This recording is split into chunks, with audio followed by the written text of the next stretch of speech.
The sterile white ceiling of the medical bay came into focus slowly, accompanied by the rhythmic beeping of monitors. Lara Quinn's eyelids felt heavy, as though weighted down by the gravity of a gas giant.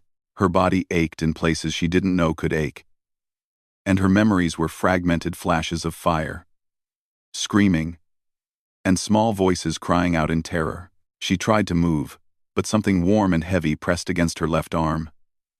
Then her right, and her legs. Lara's eyes adjusted, and she nearly gasped. They were everywhere, curled against her sides, draped across her feet. Nestled in the crook of her arm, dozens of small, furry bodies rose and fell with the gentle rhythm of sleep. The cubs. Every single one of them. Their species varied wildly. The leonine Carthians with their golden manes barely sprouting, the sleek Velrathi with obsidian scales still soft and pliable, the chitinous Exeltar younglings whose carapaces gleamed dully in the medical bay's light. Even the thornback pups, usually so aggressive, lay peacefully against her shoulders, their barbed quills retracted. At the foot of her bed sat Sarek. The Carthian cub, no more than 6 solar cycles old, watched her with luminous amber eyes. His small ears twitched as their gazes met, and his tail swished once, twice. Unlike the others, he wasn't sleeping. He'd been keeping watch. Sarek, Lara whispered, her throat raw. The name came to her immediately, along with the memory of pulling him from beneath a collapsed support beam in the colony's burning nursery. The cub's eyes widened, and he made a soft chirping sound, the Carthian equivalent of relief. Within seconds, several other cubs stirred, their various sounds of awakening creating a symphony of clicks, purrs, and gentle growls. The medical bay doors hissed open. Dr. Venal, the station's Velrathi physician, slithered in with remarkable speed for someone of his bulk. His silver scales caught the light as his serpentine hood flared in what Lara had learned was surprise. "By the 7 suns," he breathed, his forked tongue flickering. "You're awake. Quinn. You've been unconscious for 4 planetary rotations." "Quinn, 4 days?" Lara tried to sit up, but the weight of sleeping cubs made it impossible. "The colony, the attack, is over," Venel assured her, his medical scanner already humming over her vital signs. "The Krell raiders were driven off, but you—" He paused, his vertical pupils focusing on her with an intensity that made her uncomfortable. "What you did was either the bravest or most foolish thing I've witnessed in 30 years of practice." The memories flooded back. The Krell had come without warning, their war vessels descending on the frontier colony like locusts. The evacuation alarms had blared, but the nursery positioned on the outskirts due to the cubs' need for natural light had been cut off when the raiders breached the perimeter. 43 cubs of 17 different predator species, trapped in a facility designed for safety, not siege. Lara had been running supply checks nearby when she'd heard the screams. She'd gone in alone. Humans weren't supposed to be there. The Galactic Predator Council had established the colony specifically for their carnivorous member species, somewhere their young could learn to control their instincts away from prey species. Humans, despite their classification as persistence predators, weren't officially recognized as such. "Too weak," the council said. "Too soft." Their dull teeth and lack of claws made them unsuitable. But Lara had heard the cubs crying, and she hadn't cared about classifications. The building was structurally compromised. Venel continued, studying his scanner with a mixture of professional concern and something else, respect. "Perhaps. 3 support structures failed while you were inside. You were exposed to Class 4 plasma fire. Your oxygen mask was damaged, and you inhaled toxic smoke for approximately 7 minutes. You carried 22 cubs out in the first run, then went back in for the rest. Twice more you entered that inferno." Sarek chirped again, nuzzling against Lara's hand.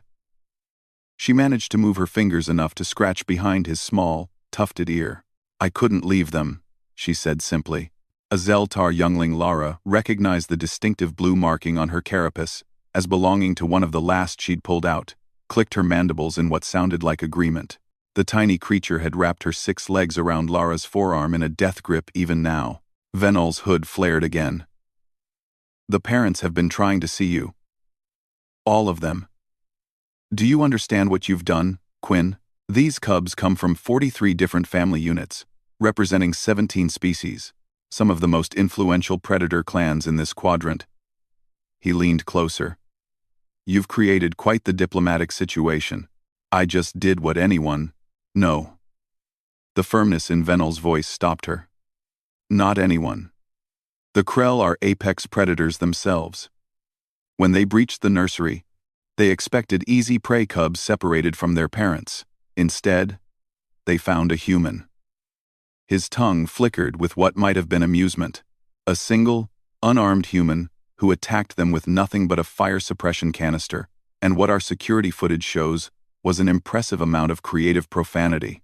Despite the pain, Lara felt her lips twitch. She did remember throwing that canister. The cubs imprinted on you during the rescue, Venel explained. They've refused to leave your side. When the parents tried to collect them, the younglings became distressed. Sarek here organized them into shifts, some sleep while others keep watch. They've been waiting for you to wake up. Lara looked down at the small, sleeping forms. So many different species, united in their vulnerability, trusting her to keep them safe.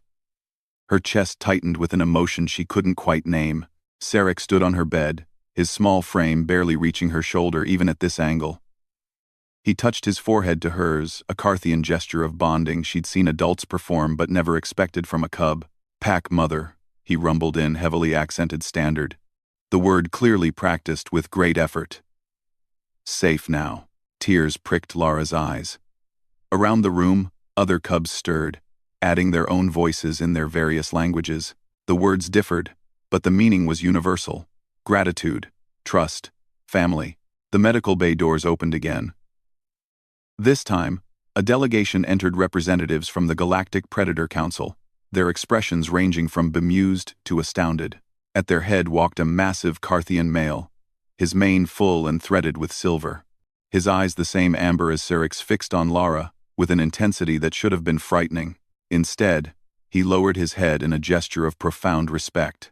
The council, he rumbled, has been in emergency session. We have reconsidered our position on human classification. Lara blinked, confused. Any species, he continued, that will face down armed raiders and walk through fire repeatedly for cubs not their own, cubs they have no biological imperative to protect. He paused, his gaze sweeping over the sleeping younglings. That is not weakness. That is the truest form of predatory strength. The strength to protect the pack, regardless of cost.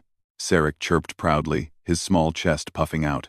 Welcome, the Carthian elder said, to the Predator Council, Lara Quinn, first of your kind, and clearly not the last we should have recognized. Lara looked down at the cubs, at Sarek's proud smile, at the trust in dozens of small faces. The pain in her body faded to background noise. I'd be honored, she whispered. Outside the medical bay, the stars wheeled overhead, and somewhere in the darkness, humanity's reputation was being rewritten not through conquest or technology, but through one person's refusal to abandon those who needed help. Sometimes, being human was enough.